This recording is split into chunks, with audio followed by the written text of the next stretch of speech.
भक्तों के हृदय के गर्भ से आज एक और सत्संग सदन, आध्यात्मिक केंद्र, जो भी नाम लें, उसने जन्म लिया है। आज यह बालक भूमिष्ठ हुआ है, आज इसका जन्म हुआ है और इस बालक के हृदय में बैठे हुए उस प्रभु का जो अर्चावतार के रूप में है, उसकी प्राण प्रतिष्ठा हो रही है। हुई।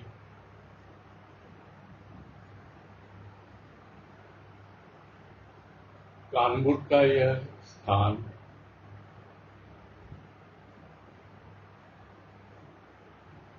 बरबस ही मुझे अपने उन दिनों की याद दिला देता है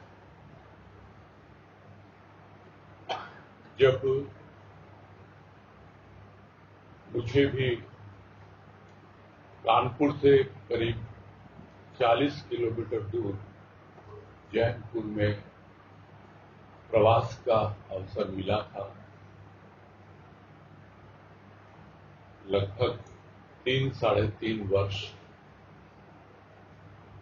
और वो जो एकांतवास था, उस एकांतवास में जो कुछ भी अनुभव हुए, अनुभूति हुई, क्या हुआ क्या नहीं हुआ, इसकी तो कोई विशेष खबर नहीं है, किंतु इतना अवश्य पता है कि वहां रहते रहते सद्गुरु बाबा की कृपा से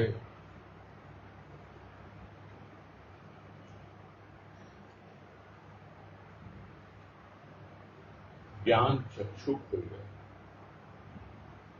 एक दृष्टा भाव जो सुनते आए थे,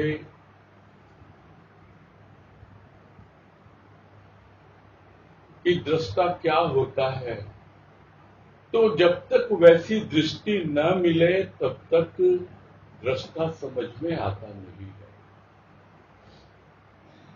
वो दृष्टि होती तो भाव की है, किंतु जब तक उस दृष्टि में ज्ञान नहीं समाता तब तक हमारे ज्ञान चक्षु खुलते नहीं है। और उसका प्रारंभ होता है दृष्टा में निष्पक्ष और तटस्थ होकर अपने भीतर देखना और अपने बाहर भी देखना। हम तटस्थ नहीं हो पाते, निष्पक्ष नहीं हो पाते। जो भी हमारे शरीर के संबंधी हैं, कहीं न कहीं हमारी मोह ममता उनसे जुड़ जाती है। साथ ही यदि सद्गुरु की कृपा से हमें कुछ सुंदर भाव विचार मिलते हैं, तो वहां पर भी हमारा सूक्ष्म अहम जुड़ जाता है कि मेरे भाव, मेरे विचार। किंतु जो निष्पक्ष रूप से दृष्टा भाव गुरुदेव ने जगाया और बाबा की कृपा से जो एक ज्ञान की दृष्टि मिली, तो उस जैनपुर प्रवास को, कानपुर प्रवास को मैं भूल नहीं पाता। और आज के इस शुभ अवसर पर उन बातों को याद करके मैं कितना गदगद होता हूं, जब सत्संग हुआ करता था और मैं उसमें शामिल हुआ करता था। ये बातें सब लगभग 20-22 साल पुरानी हैं। इन 20-22 सालों में बहुत कुछ हो चुका है। सदन बनने की सुगबुगाहट तो उस वक्त भी सुनाई दी थी, और उसके बाद की जो भी अवस्थाएं, जिन अवस्थाओं से भक्तों का हृदय गुजरा है,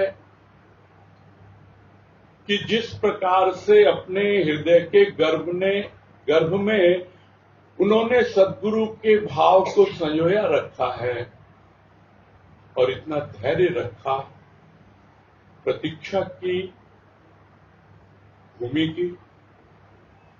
के भी स्थान बदलते गए, किंतु फिर भी उनके धैर्य की परीक्षा थी। धैर्य रखा और जहां पर सद्गुरु बाबा को अवतरित होना था अर्चावतार के रूप में, वो अवतरित हुए। फिर से याद करते हैं, पिछले 20 वर्षों में न जाने कितने सदन बन गए, और उनमें आज कानपुर का नाम भी जुड़ रहा है। और जब निष्पक्ष और तटस्थ होकर देखते हैं, इस बीच जितने भी सदन बने हैं पिछले 20 वर्षों में, 20 नहीं तो 15 स्थान तो बन ही गए, और उन स्थानों पर जाने का सौभाग्य भी मिलता है, और वहां जो भी स्थिति परिस्थिति है उससे भी कुछ अंश तक अवगत होने का अवसर भी देते हैं गुरुदेव, और फिर से अपना भीतर वाला वो निष्पक्ष और तटस्थ दृष्टा जाग जाता है, और यही लगता है कि बच्चे को जन्म देना कोई मुश्किल काम नहीं है, किंतु उसको पाल पोस कर बड़ा करना ये बहुत बड़ा तप है।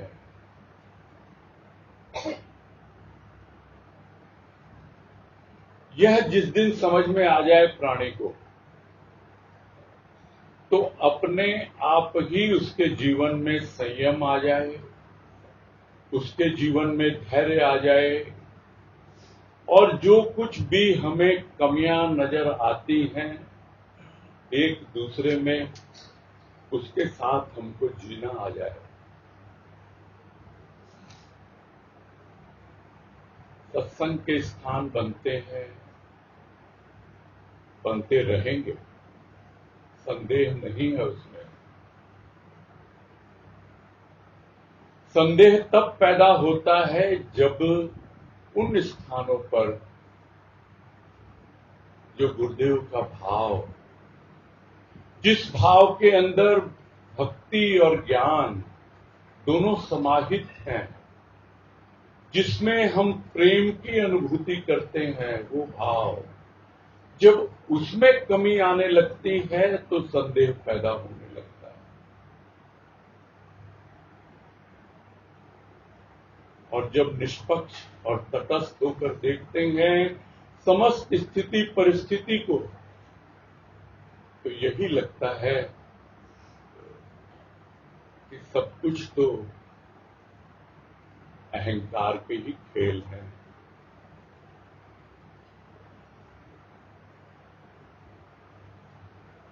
संस्था बनती है, संस्था चलाना एक अलग काम है, सत्संग करना एक अलग काम है।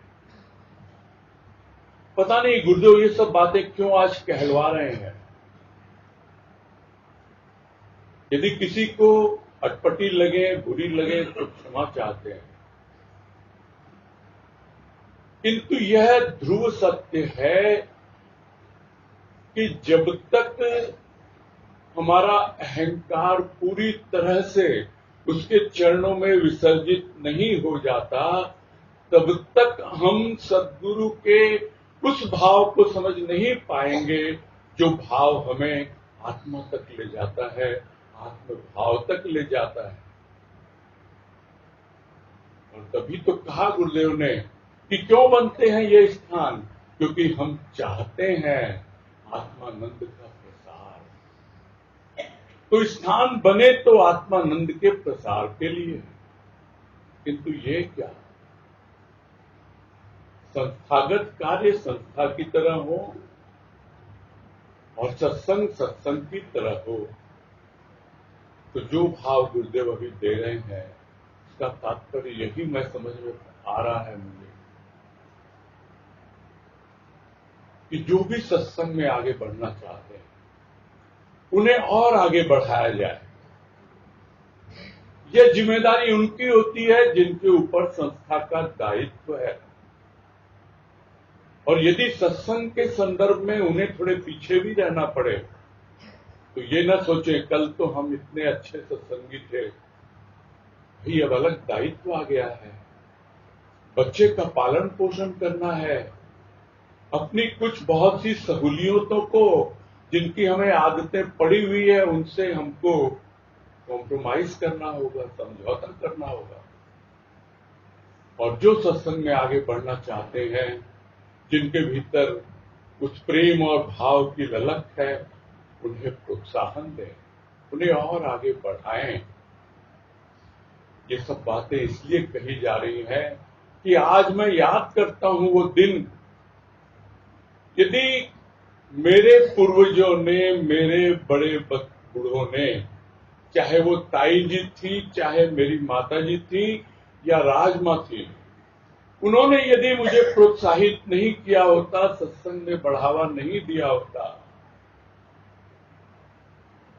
तो हम कभी भी गुरुदेव और बाबा की कृपा का जो शुद्धतम रूप है उसे नहीं समझ पाते। कृपा तो वो कर ही रहा था, आज भी कर रहा है, किंतु उस कृपा का जो शुद्धतम रूप है, वो जो उसका अहेतुक रूप है, कि उसकी कृपा तो अहेतुक होती है, उसको समझने में हमारे पूर्वजों का बहुत बहुत सहयोग भी रहा, प्रोत्साहन भी रहा।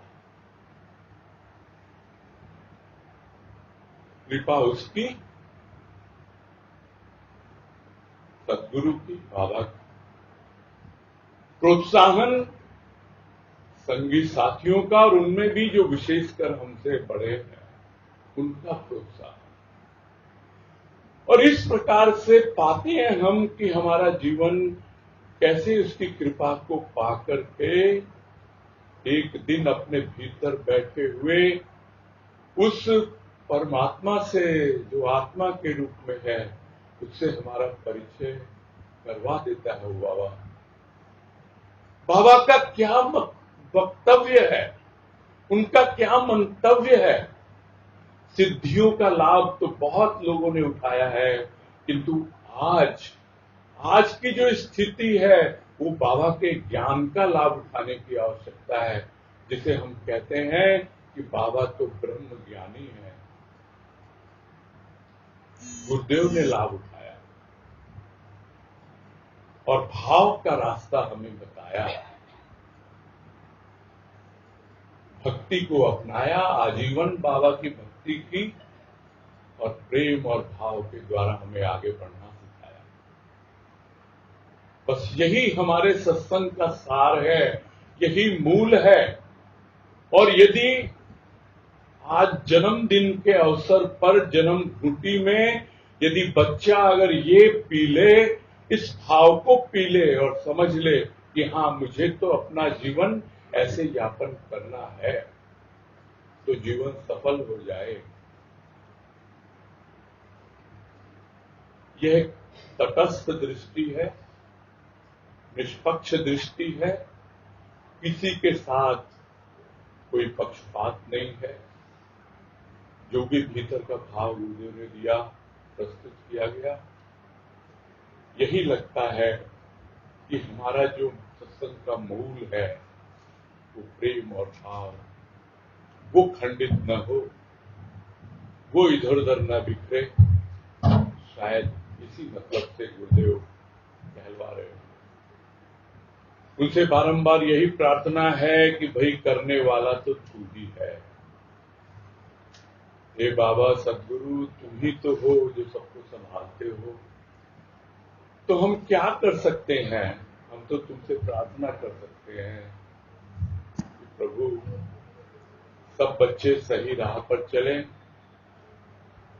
सही दिशा में चलें और हमारे सत्संग का जो मूल है उसी को बचा कर रखें, उसी का सिंचन करते रहें।